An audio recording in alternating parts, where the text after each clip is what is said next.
Good morning. It's Tuesday morning, and today we look at Ephesians 4.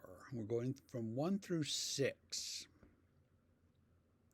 I, therefore, a prisoner for the Lord, urge you to walk in a manner worthy of the calling to which you've been called, with all humility and gentleness, with patience, bearing with one another in love, eager to maintain the unity of the Spirit in the bond of peace. There is one body and one Spirit, just as you were called to the one hope that belongs to your call, one Lord, one faith, one baptism, one God and Father of all, who is over all and through all and in all.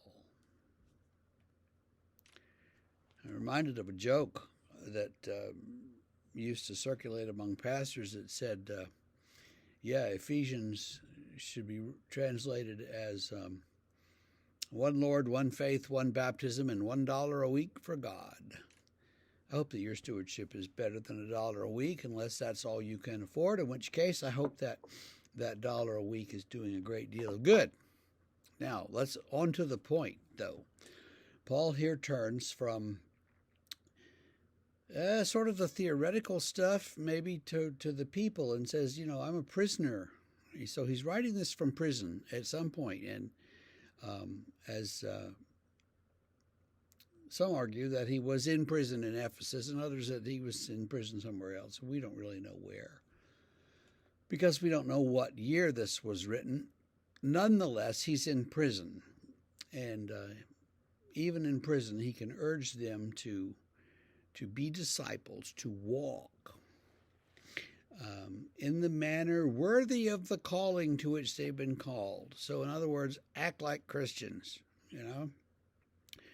Humility, gentleness, patience, mutual love, the unity of the Spirit, the bond of peace. All these things paint a picture for us of people who get along with each other and who support each other and who love each other and who each always put the needs of the other first.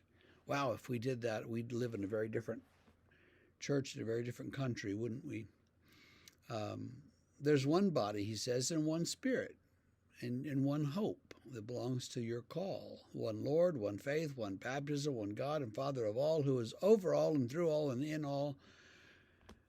It all ties together in our faith in God. And so, Paul says, let's live in that unity and that coming together that presupposes that unity and that flourishes in that unity. Let's do that, he says. And if we can do that, and that's a kind of an if, but if we can do that, then we'll be better off, well off, and we will do well. And so that is his message for us today. I don't think that's an unattainable goal to have out there in front of us. I think we should have that goal. It's going to be a little difficult now and then on a practical level to do that. But if we are striving to do that, then we will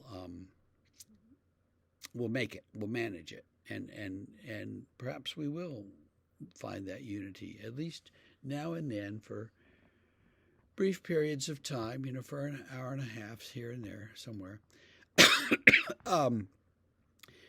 So I hope that you could do that, and I hope that you strive for that, whether you reach it or not, whether the other people agree with you or not. You strive for it, and your life will be better. The life of the community will be better, and God will bless us all. So I hope that you have a great day. I hope that today is a day that sees you forward in the faith. Keep the faith, and we will see you tomorrow.